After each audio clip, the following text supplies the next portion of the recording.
जन्म शताब्दी पुस्तक माला 62। मनुष्य एक भटका हुआ देवता, डे 3। परम पूज्य गुरुदेव वंदे माँ को अनुभव करें अपनी भावनाओं में, विचारणाओं में, हर कर्म में, भीतर भीतर मानसिक रूप से जप करते रहें और संकल्पित हो जाएं कि इस मानव जीवन का एक भी क्षण, एक भी पल ऐसा कोई कर्म, ऐसा कोई भाव, ऐसा कोई चिंतन नहीं होगा जो हमारे गुरु को कष्ट दे। हम ऐसा कोई काम नहीं करेंगे जिससे हमारे गुरु रूपी माता पिता को कोई भी तकलीफ हो। ये इस तरह है जैसे हमारी देह की संतान कुछ ऐसा करती है जो ना करने योग्य है, तो हमको कितनी तकलीफ, कितना कष्ट होता है और हम कितना प्रयास करते हैं कि हमारी संतान सही रास्ते पर आ जाए।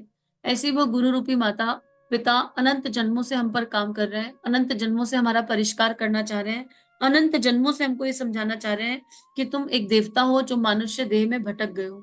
तुम एक देवता हो, तुम्हारे भीतर तुम्हारा आत्मदेव छुपा हुआ है, तुम्हारे भीतर तुम्हारी संपूर्ण दिव्यता छुपी हुई है। और जब भी तुम कोई ऐसा काम करते हो जो मानव देह के अनुसार नहीं है, जो देवता के अनुसार नहीं है, तो उनको दर्द होता है, उनको पीड़ा होती है। और उस पीड़ा और दर्द में केवल हमारे उत्थान का भाव होता है। तो आइए संकल्पित हो जाएं और परम पूज्य गुरुदेव जो हमें सिखा रहे हैं उसे समझने की कोशिश करें।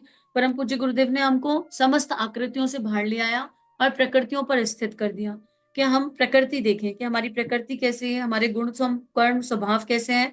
फिर गुरुदेव ने श्रम की ऊर्जा को बताया। फिर गुरुदेव ने कल्प वृक्ष की साधना बताई कि वो कल्प वृक्ष हमारे ही भीतर है और किस देवता का पूजन करना है। अगर ये प्रश्न मन में उठ रहा है तो आत्म देवता का पूजन करना है, यानी इस देह का नहीं, इस देह के भीतर जो दिव्यता छुपी हुई है उसका पूजन करना है।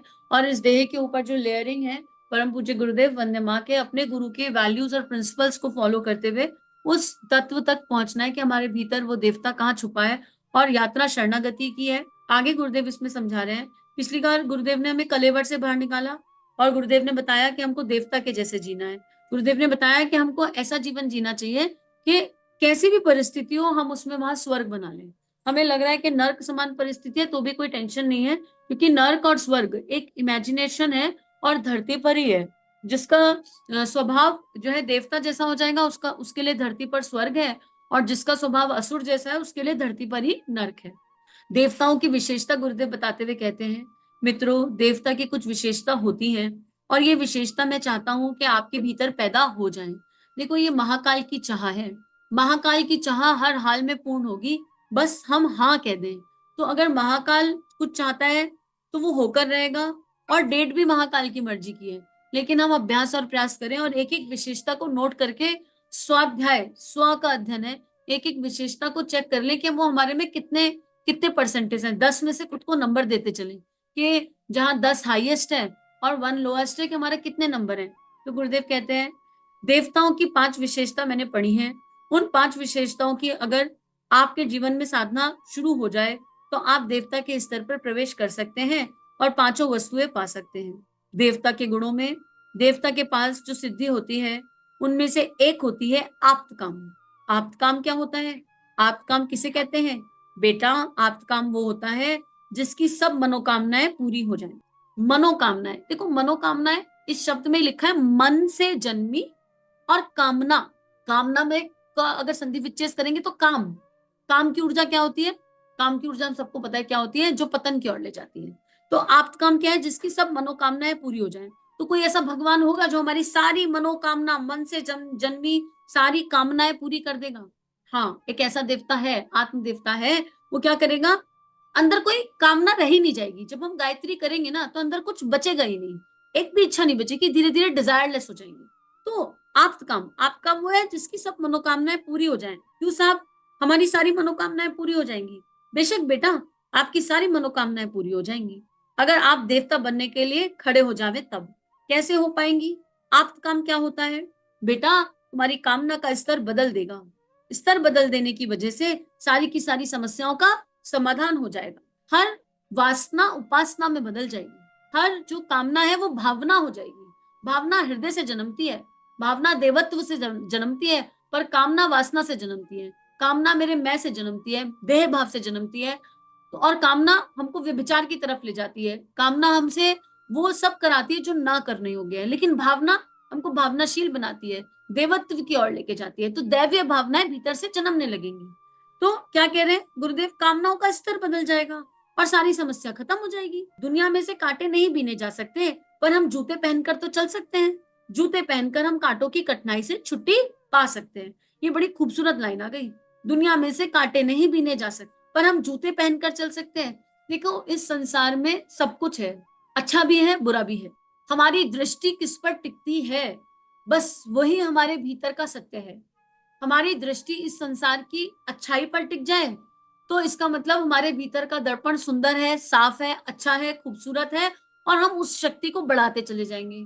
लेकिन हमारी दृष्टि अगर इस दुनिया की बुराई पर टिक जाए तो हम बुरे होते चले जाएंगे और हमें हर कोई बुरा दिखने लगेगा।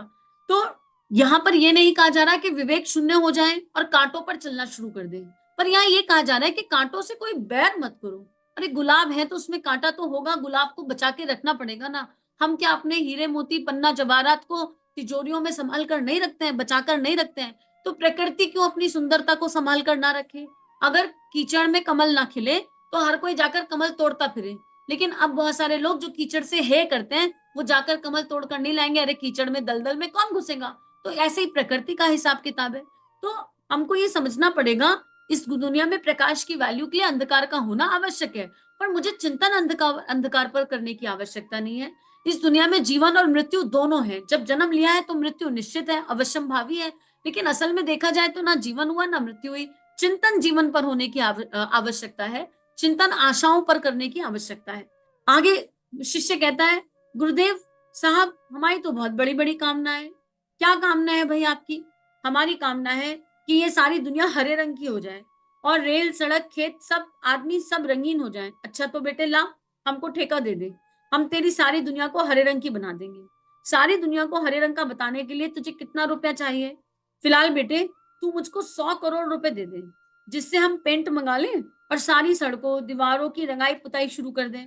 महाराज जी 100 करोड़ तो मेरे पास नहीं है, फिर भी मैं आपको दे ही दूं पेंट के लिए, फिर भी मैं आपको दे ही दूं पेंट के लिए, फिर तो आप नहीं मांगेंगे?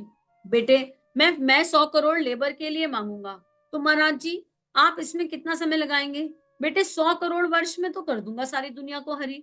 महाराज जी फिर ये कैसे पूरा होगा? बेटे तू सूरज को रंगवाना चाहता है, चंद्रमा को रंगवाना चाहता है, जमीन को रंगवाना चाहता है, आसमान को रंगवाना चाहता है, पेड़ों को रंगवाना चाहता है, लेकिन हम खुद को नहीं रंगवाना चाहते। ये बढ़िया बात है? गुरुदेव यहीं पर आएंगे अल्टीमेटली कि सब कुछ रंग दो, सब बदल दो, इस दुनिया में पूरे संसार को बदल दो, जैसा हम चाहते हैं वैसा कर दो, पर हम आपके हिसाब से नहीं बनेंगे। हमारे लिए संसार बदल दो आप। है पेड़ों को रंगवाना है, समुद्र को रंगवाना है, फिर कैसे ये कम समय में रंगा जाएगा? समय तो लगेगा ना बेटे, तो फिर 100 वर्ष तो लग ही जाएंगे। हाँ महाराज जी आप सही कहते हो, समय तो लगेगा, टाइम तो लगेगा। अच्छा तो 100 करोड़ पेंट के लिए, 100 करोड़ लेबर जमा करने के लिए तो महाराज जी हो जाएगा? बेटे मैं नहीं कह सकता, पर मैं कोशिश करूंगा कि जैसे तेरे 200 करोड़ को सही जगह लगा दूं। महाराज जी तो फिर हमारी मनोकामना पूरी हो जाएगी? नहीं हो सकती। क्या? बेटे तेरी मनोकामना कभी पूरी हो ही नहीं सकती। महाराज जी कोई ऐसा शॉर्टकट तरीका बता दीजिए जिससे हमारी मनोकामनाएं पूरी हो जाए। हाँ बेटे मैं एक तरीका बता सकता हूँ जिससे तेरी दुनिया सेकंडों में हरी हो जाएगी। बता दीजिए महाराज जी। देख 2.25 रुपए का एक चश्मा ला और आंखों पर लगा ले, इससे सूरज भी हरा दिखेगा, चंद्रमा भी हरा दिखेगा, बादल भी हरे दिखेंगे, जमीन भी हरी दिखेगी, और इसमें तेरे 100 करोड़ भी नहीं लगेंगे। सवा सवा रुपए में, 2.25 रुपए में काम हो जाएगा, और ना 100 करोड़ वर्ष ही लगेंगे। देखो बात वही आ गई ना अल्टीमेटली कि अपना चश्मा बदल ले, दृष्टि बदलेगी तो सृष्टि बदलेगी, मन स्थिति बदली तो परिस्थिति बदली। अब जिसे दुखी रहने की आदत है ना, वो कितना भी सुख आ जाए जीवन में वो दुखी हो ही जाएगा। ऐसे लोग देखे हैं और हम सबने देखे होंगे जिनके पास अच्छे माता पिता हैं, अच्छा परिवार है, अच्छा रहना सोना खाना पीना है, अच्छे वस्त्र हैं, अच्छा घर है, सारी फैसिलिटीज हैं, सब कुछ है, लेकिन कोप भवन में दुखी होके पड़े रहते हैं। जाने किस बात का दुख, जाने किस बात की तकलीफ। हम अपने बनाए हुए दुखों से ज्यादा परेशान हैं। भगवान ने हमको दुख नहीं दिए, भगवान ने तो सरलतम नन्हा सा शिशु भेजा था और सारी सब कुछ दिया था भगवान ने उसको, बोलने की शक्ति, चलने की शक्ति, उठने की शक्ति, बैठने की शक्ति, मानव देह। लेकिन हम अपने बनाए हुए दुखों से ज्यादा परेशान हैं और फिर हम प्रकाश की ओर देखना नहीं चाहते। उसके बाद हम अपने बनाए हुए दुखों से दुखी हैं और प्रकाश क्या होता है? नहीं, प्रकाश हमारे जीवन में तो प्रकाश है ही नहीं। इसलिए गुरुदेव कह रहे हैं कि जो आप काम होगा, जो पहला गुण है आप काम, उसकी सारी मनोकामनाएं पूर्ण हो जाएंगी। आगे इसमें गुरुदेव बता रहे हैं, मित्रों, आप्तकाल होने के काम होने के लिए कामना का स्तर बदलना पड़ता है। कामना काम से जन्मती है। हर हर चीज जो जरूरत से ज्यादा है और जो इंद्रियों का विषय है, इंद्रियों का भोग है, और जो हमको कुछ कंट्रीब्यूट नहीं कर रही, हमारे समय को बर्बाद करवा रही है, वो कामना में आ जाए। इसको सेग्रीगेट करना बड़ा आसान है। कोई भी ऐसा काम, कोई भी ऐसी भावना, कोई भी ऐसी विचारना जो समय को इन्वेस्ट ना कराए, समय को स्पेंड कराए, और जो भगवान से, भगवान के वैल्यूज और प्रिंसिपल्स से, सद्गुणों से चिंतन हटाए, वो कामना में आती है, वो कामना की कैटेगरी में है। और ये कोई छोटा बड़ा पाप नहीं है, बस वो फिर पाप ही है। वो कामना की कैटेगरी है, और वो हमारी एनर्जी को, हमारे चक्रों को डिप्लीट कर देगा। इससे पिछले स्वाध्याय में, एक दो स्वाध्याय पहले, गुरुदेव ने चक्रों की एनर्जी समझाई थी। हमारे चक्रों को पूरी तरह डिप्लीट कर देगा। हमारी एनर्जी जो ऑलरेडी निम्नगामी है, उसको और निम्न स्तर पर ले जाएगा, और फिर हमारा ऑरा कमजोर हो जाएगा, और फिर हमारी संकल्प शक्ति वहां से कमजोर पड़ जाएगी, और फिर हमें दुनिया में बस दुखी दुख दिखाई देने लगेगा। तो हम अपने छोटी छोटी वृत्तियों को छोटा छोटा चिंतन कर कर चेक कर ले कि ऐसे कौन कौन से विचार भाव आते हैं, ऐसे कौन कौन से काम हम कर रहे हैं जो कामना से जन्मे हैं, जिनकी कामनाओं का स्तर बदल गया, जिनकी कामनाएं परमार्थी हो गई, सेवा भावी हो गई, देवता जैसी हो गई, भावनाओं में बदल गई, उनका जीवन अपने आप ट्रांसफॉर्म होने लगेगा। गुरुदेव कहते हैं, रावण की कामना पूरी नहीं हो सकी, कंस की कामना पूरी नहीं हो सकी, हिरण्यकश्यप की कामना पूरी नहीं हो सकी, नेपोलियन की पूरी नहीं हो सकी, सिकंदर की पूरी नहीं हो सकी, तो फिर आपकी पूरी कैसे हो जाएगी? हाँ, एक शर्त पर कामना पूरी होगी। कैसे? आप अपनी कामनाओं का स्तर बदल लीजिए। स्तर कैसे बदलेगा, ये मैं आपको थोड़ी देर में बतला दूंगा। साथियों, देवता होने के लिए यह जरूरी है कि आपकी इच्छाएं, आपकी कामनाएं जिस पॉइंट पर लगी हुई हैं, उस पॉइंट को बदल दीजिए। जिस पॉइंट पर लगी हुई हैं, देखो, एकाग्रता की शक्ति बताई थी गुरुदेव ने। दिन भर में हम बहुत सारे चिंतन करते हैं, हमारे मन में इतने सारे विचार आते हैं, शायद एक मिनट में कुछ 60,000 विचार पॉपअप होते हैं लगभग। साइंटिफिकली ये नंबर ऊपर नीचे हो सकता है, मोटा मोटा मान लो, ठीक है। और हमारी पकड़ में 6-7 आ पाते हैं। उन 6-7 में भी किसी एक पर चिंतन टिक जाता है। अपनी वृत्ति को देखने की आवश्यकता है कि विचार तो अंदर से देवीय भी जन्मते हैं और विचार असुरता के भी जन्मते हैं। हम कौन से विचार पर आकर रुक गए? हम ईर्ष्या के विचार पर रुके, अंदर से एक विचार आया सद्भावना के, कहा कि चलो लेट इट गो, चलो ठीक है ना, माफी मांगते हैं और किस्सा खत्म करते हैं। और एक विचार आया ईर्ष्या का, ऐसे कैसे किस्सा खत्म करते हैं? इतनी बदतमीजी करनी सामने वाले ने, ऐसे थोड़ा होता है कि सामने वाला कुछ भी करता रहे और हम शांत होकर बैठे रहे। अब इसमें दो विचार आए, इसमें से एक को चूज करना है। कौन सा चूज करेंगे, उस पर हमारे जीवन का निर्धारण होगा। और मोस्टली हम अपने मानव देह में ईगो के कारण, अहम के कारण, कामनाओं के कारण सद्विचारों को चूज नहीं कर पाते, और वहीं पर हम कमजोर होते चले जाते हैं। पुकार भी नहीं करते। मुश्किल है लेकिन नामुमकिन नहीं है। क्यों नहीं है नामुमकिन? क्योंकि गुरुदेव ने कह दिया कि मेरी चाह है, मेरी इच्छा है। महाकाल का संकल्प है, महाकाल का संकल्प है, और अगर हम महाकाल को समर्पित हो गए भावनाओं से, तो वो पूर्ण होकर रहेगा। डेट मत ढूंढो, पूर्ण होगा। तो गुरुदेव कह रहे हैं, अपने चिंतन के बिंदु को बदल दीजिए। रेडियो किस नंबर पर लगा हुआ है, अभी देख लीजिए। स्व का अध्ययन चल रहा है। स्वाध्याय करते हुए कितने लोगों की इमेज दिमाग में बनी?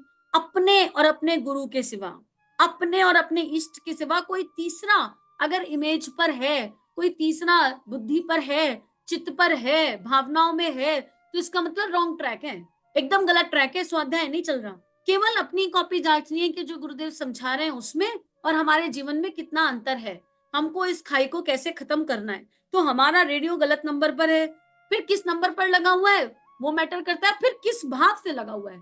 चलो, किसी का चिंतन भी आया तो उसके गुण दिख रहे हैं क्या? अरे गुरुदेव ने इस स्वाध्याय में ये गुण बताए, ये वाले गुण इस वाली आत्मा में है। अगर ये भी है ना, तो चलो कुछ ढंग का है, फिर हम उसकी गुण अपनाएंगे। उस आत्मा के गुणों का चिंतन कर रहे हैं तो गुण अपनाएंगे। पर इस स्वाध्याय में गुरुदेव ने ये बुराइयां बताई। अरे ये सारी बुराइयां तो पर्टिकुलर XYZ पर्सन में पूरी भरी पड़ी है। तो आपने कुछ नहीं किया, आपने बुराइयों का आमंत्रण दिया, खुले दिल से वेलकम किया, आ जाओ आ जाओ, हम बिल्कुल खाली पड़े हैं, आ जाओ, आके चिपक जाओ हमको। गुरुदेव कह रहे हैं, रेडियो किस नंबर पर लगा हुआ है, कहाँ से बोल रहा है? सिलोन से बोल रहा है। महाराज जी, सिलोन वाले तो बड़े गंदा गाना सुनाते हैं। हाँ बेटा, बड़े गंदा गाना सुनाते हैं। अच्छे गाने वाले स्टेशनों को भी तो आप सुन सकते हैं, बस जरा सी सुई तो मोड़नी है। क्या मोड़ दूं? विविध भारती पर लगा दे। हाँ, ये तो बहुत अच्छा आ रहा है बेटे, सुई मोड़ सुई।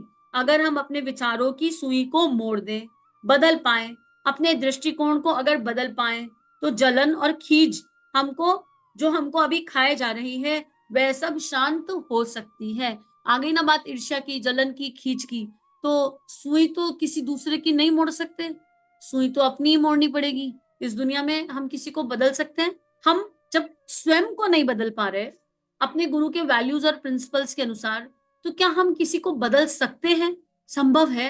पॉसिबल ही नहीं है। परम पूज्य गुरुदेव अपनी इतनी शक्ति लगा के हम जैसे ढीठों को बदल नहीं पा रहे हैं, तो सोचो कि क्या ही हम कर सकते हैं, फिर हमारी क्या औकात? अपने अपनी कॉपी को उस तरह जांचने की आवश्यकता है। इसलिए शरणागत हो जाते हैं, अपने ग्राफ को देखते हैं कि पहले हमारा ग्राफ क्या था, परम पूज्य गुरुदेव वंदे माँ के सानिध्य में उनके वैल्यूज और प्रिंसिपल के साथ ग्राफ कहाँ आया, उसके लिए कृतज्ञता डिपॉजिट करते हैं। अभ्यास प्रयास, बस मन से पूरा रो रो कर करने पड़े, चाहे हंस हंस कर करना पड़े, चाहे रोबोटिक मोड में करना पड़े, पर अभ्यास करेंगे। क्या अभ्यास? पहले भी बताया, हर क्षण अपनी कॉपी की जांच, हर एक घंटे में सोचेंगे पिछले घंटे क्या किया, कौन सा शरीर कहाँ पर था, कौन सी इंद्रिय कहाँ पर थी। पांचों इंद्रियां इष्ट में डूबी रहे, तीनों शरीर भगवान का चिंतन और भगवान के काम का चिंतन करते रहे, वो भी अकर्ता भाव नहीं। हमने कहीं कुछ कर लिया तो उसका अहंकार नहीं। ऐसे करके अगर हम अपने पूरे दिन की केवल 15 दिन भी इस तरह हमने कॉपी बनाकर जांच कर ली, तो बहुत इंप्रूवमेंट होने की संभावना है। लेकिन सुई बदलनी पड़ेगी, देखना पड़ेगा कि दिन भर में सुई कितनी बार गड़बड़ हुई, ये भी काउंट लगना चाहिए। पहले आप देखेंगे जब हम इस अभ्यास प्रयास को करेंगे, तो पहले तो सुई हर समय दूसरे पर होती थी, पर अभ्यास प्रयास के साथ देखेंगे कि थोड़ी बेटर बेटर बेटर, और जितनी सुई आत्मनिर्माण की तरफ होगी, जितनी सुई आत्मदेव की ओर होगी कि नहीं मुझे अपने भीतर के देवता को जागृत करना है, बाकी जो हो रहा है होने दो। मोस्टली ऐसा भी हो जाता है कई बार कि हमको स्वाध्याय सुनते हैं और अपने ऊपर काम करने की जगह अपने परिवार पर, आजू बाजुओं पर काम करना शुरू कर देते हैं। अरे हमने पता आज स्वाध्याय में ये सुना, हमने पता आज ये पढ़ा, देखो तुम भी कर लो। किसी से कहने की जरूरत नहीं पड़ेगी, यकीन करो, किसी से मत कहो, क्योंकि उस कहने की दृष्टि में प्रेम तो होता नहीं है। उस कहने की दृष्टि में क्या होता है, हमको सामने वाले की बुराई दिख गई इसलिए हमने टोक दिया। हाँ, अगर आपको ऐसा लगता है कि आपके अंतःकरण में प्रेम है, सद्भावना है, आपके मन में ये भाव है कि यार मेरे गुरु ने मुझे इतना दिव्य भाव दिया, इतना दिव्य ज्ञान दिया, इतनी दिव्य भक्ति का रास्ता बताया, और इससे मेरे जीवन में परिवर्तन आना शुरू हो गया, और ये परिवर्तन 100% कब होगा भगवान ही जानता है, लेकिन क्यों ना जो अच्छा मुझे मिला मैं बांट दूं। अगर आप केवल बांटने की दृष्टि से सब जगह कह रहे हैं तो वो बहुत बढ़िया बात है। उसमें क्या होगा, आप पोस्टमैन के जैसे कहकर आगे बढ़ जाएंगे, आप पलट पलट कर नहीं देखेंगे। तुमसे कहा था तुमने किया कि नहीं किया, तुमसे कहा था तुमने किया कि नहीं किया।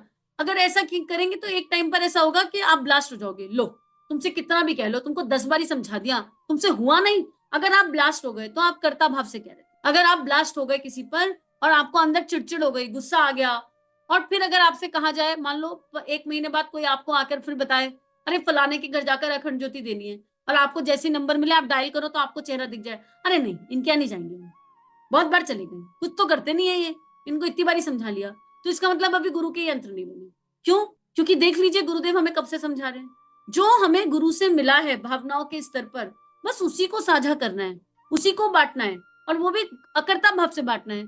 ठीक है ना, जब गुरुजी हम पर 100 बार काम कर सकते हैं, तो हम क्या किसी दरवाजे पर 100 बार नहीं जा सकते? हाँ, सामने वाला कितना रिसीवर है, कितना पसंद कर रहा है, ये विवेक से निर्णय लेना पड़ेगा। ये निर्णय उसी समय लिया जाएगा, और ये सबकी अपनी अपनी परिस्थितियों के आधार पर होगा।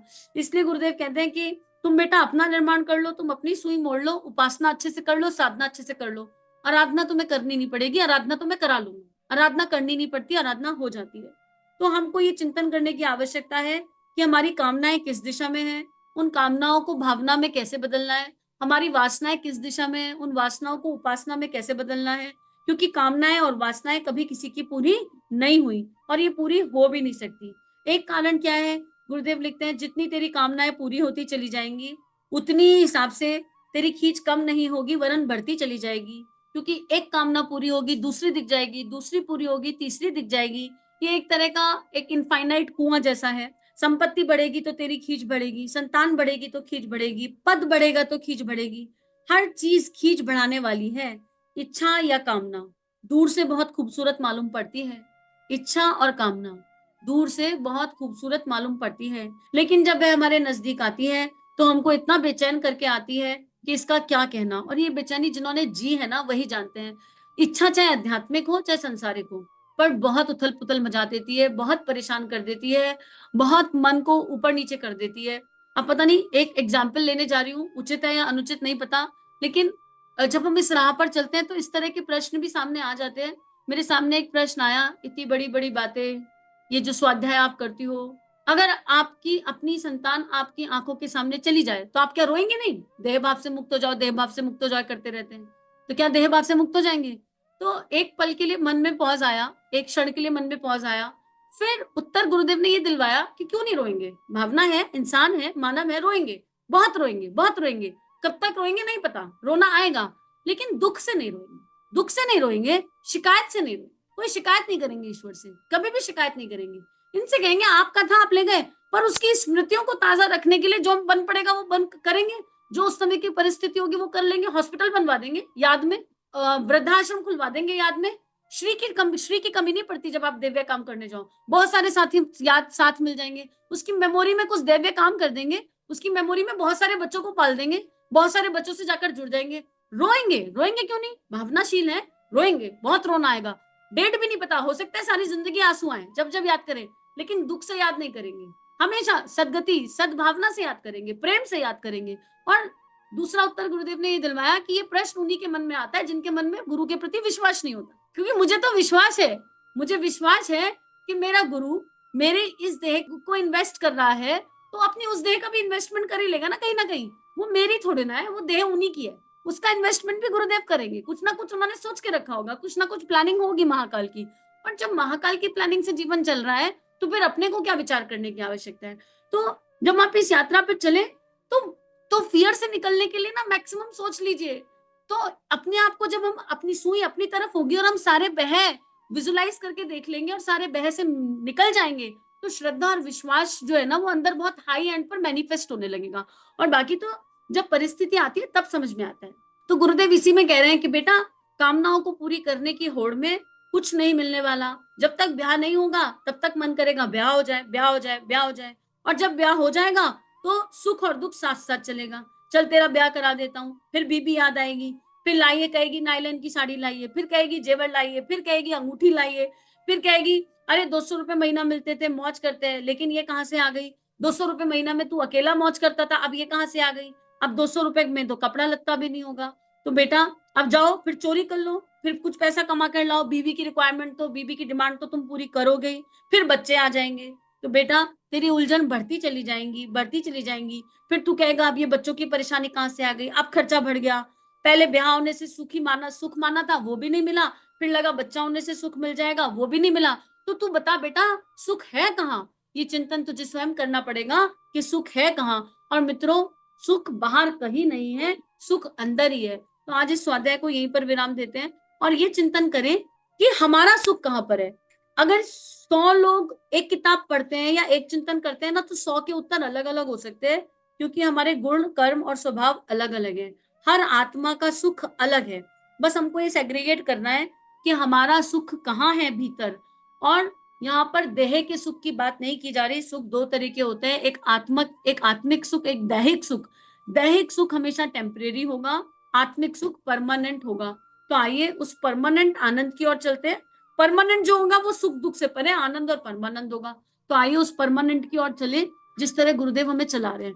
गुरुदेव माता जी ने हमको पूरे स्टेप्स बता दिए हैं, उन स्टेप्स को फॉलो करते करते जीवन को खूबसूरत बनाते हैं। इसी भाव के साथ इदम श्री सद्गुरुवे नमः इस स्वाध्याय को गुरु चरणों में अर्पित समर्पित करते हैं। समूह की शक्ति को नमन प्रणाम। चलिए समाज में कुछ अच्छा बांटे। अगर ये वीडियोस आपकी लाइफ को कंट्रीब्यूट कर रहे हैं, ये भावनाएं आपके हृदय को स्पर्श कर रही हैं, तो इन भावनाओं को विश्वव्यापी बनाने में हमारी सहायता कीजिए। चैनल को लाइक कीजिए, सब्सक्राइब कीजिए और पूरे विश्व में इस चैनल को पहुंचा दीजिए, ताकि संतों की लेखनी से जन जन का कल्याण हो सके। जय हिंद, जय भारत।